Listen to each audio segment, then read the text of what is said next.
Hi everyone! So over the next few weeks we're going to be looking a lot at the book Paddington, but obviously we can't be together to read it, so I'm going to film it for you and you can have a listen now and you can listen to a bit at a time, or you can listen to it all at once, it's up to you. So some of you might remember this book, you might have read it before, you might have seen the film, but it's a great book. So here we go, Paddington. Don't worry, I will show you the pictures too. Here we go. So, ooh, can you see? There we go. Mr. and Mrs. Brown first met Paddington on a railway platform. In fact, that was how he came to have such an unusual name for a bear, because Paddington was the name of the station. The Browns are waiting to meet their daughter Judy when Mr. Brown noticed something small and furry near the left luggage office. "It looks like a bear," he said. "A bear?" repeated Mrs. Brown. "On Paddington Station? Don't be silly, Henry. There can't be." But Mr. Brown was right. It was sitting on an old leather suitcase marked "Wanted on Voyage," and as they drew near it stood up and politely raised its hat. "Good afternoon," it said. "May I help you?" "It's very kind of you," said Mr. Brown, "but as a matter of fact we were wondering if we could help you." "You're a very small bear," said Mrs. Brown. "Where are you from?" The bear looked around carefully before replying. "Darkest Peru. I'm not really supposed to be here at all. I'm a stowaway." "You don't mean to say you've come all the way from South America on your own?" exclaimed Mrs. Brown. "Whatever did you do for food?" Unlocking the suitcase, the bear took out an almost empty glass jar. "I ate marmalade," it said. Bears like marmalade. Mrs. Brown looked at the label around the bear's neck. It said, quite simply, "Please look after this bear. Thank you." "Oh, Henry," she cried, "we can't leave him here all by himself. There's no knowing what might happen to him. Can't he come home and stay with us?" "Stay with us?" repeated Mr. Brown nervously. He looked down at the bear. Would you like that?" he asked. "That is," he added hastily, "if you have nothing else planned." "Oh, yes," replied the bear. "I would like that very much. I've nowhere to go and everyone seems in such a hurry." "That settles it," said Mrs. Brown. "Now you must be thinking after your journey. You must be thirsty. Mrs. Brown can get you some tea while I go and meet our daughter Judy." "But Mary," said Mr. Brown, "we don't even know its name." Mrs. Brown thought for a moment. "I know," she said. "We'll call him Paddington, after the station." "Paddington!" The bear tested it several times to make sure.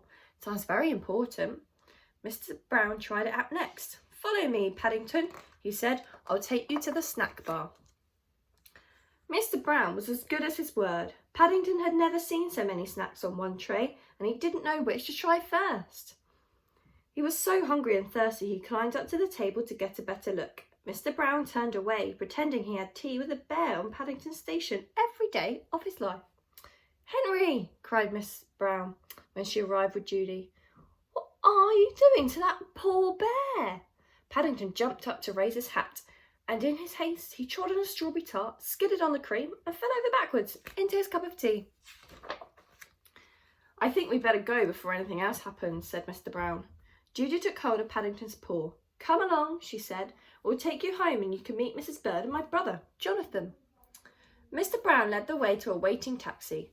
"Number 32 Windsor Gardens, please," he said. The driver stared at Paddington. "Bears is extra," he growled. "Sticky bears is twice as much, and make sure none of it comes off of my interior. It was clean when I set out this morning." The sun was shining as they drove out of the station, and there were cars and big red buses everywhere. Paddington waved at some people waiting at a bus stop, and several of them waved back. It was all very friendly. Paddington tapped the taxi driver on his shoulder. "It isn't a bit like Darkest Peru," he announced. The man jumped at the sound of Paddington's voice. "Cream!" he said bitterly. "Cream and jam all over my coat." He slid the little window behind him shut. "Oh dear, Henry," murmured Mrs. Brown. "I wonder if what we're doing is the right thing." Fortunately, before anyone had time to answer, they arrived at Windsor Gardens, and Judy helped Paddington onto the pavement. "Now you're going to meet Mrs. Bird," she said. She looks after us. She's a bit fierce at times, but she doesn't really mean it. I'm sure you'll like her." Paddington felt his knees begin to wobble. "I'm sure I shall, if you say so," he replied. "The thing is, will she like me?"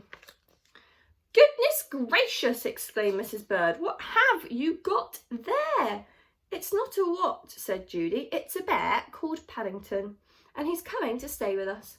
"A bear?" said Mrs. Bird as Paddington raised his hat. "Well, he has good manners, I'll say that for him." "I'm afraid I stepped on a jam tart by mistake," said Paddington. "I can see that," said Mrs. Bird. "You better have a bath before you're very much older. Judy can turn it on for you. I dare say you'll be wanting some marmalade too." "I think she likes you," whispered Judy. Paddington had never been in a bathroom before, and while the water was running he made himself at home. First of all he tried writing his new name in the steam on the mirror.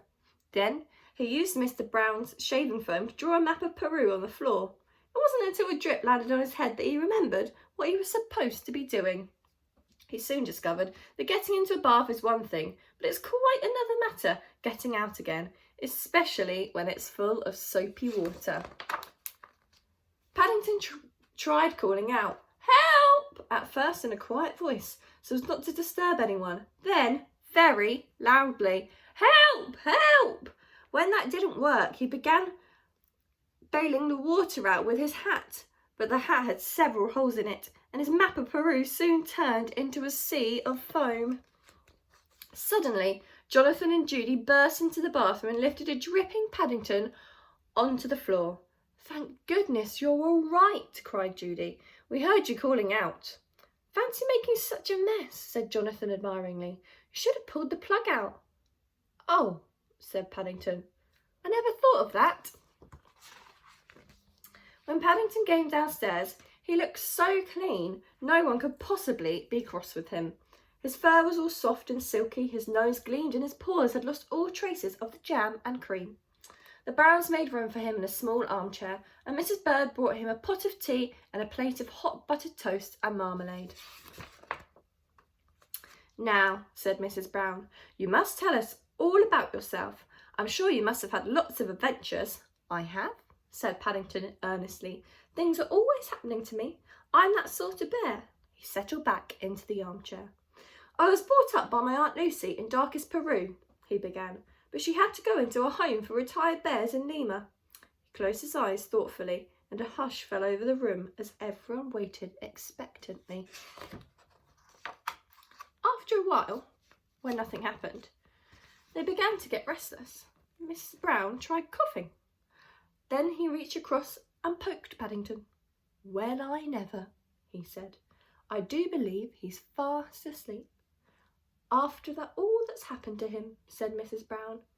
"Is it any wonder?" Oh, there we go. So that's our book for the next few weeks. And have a look on the blog for all your things to do with it. And I can't wait to see what you get up to.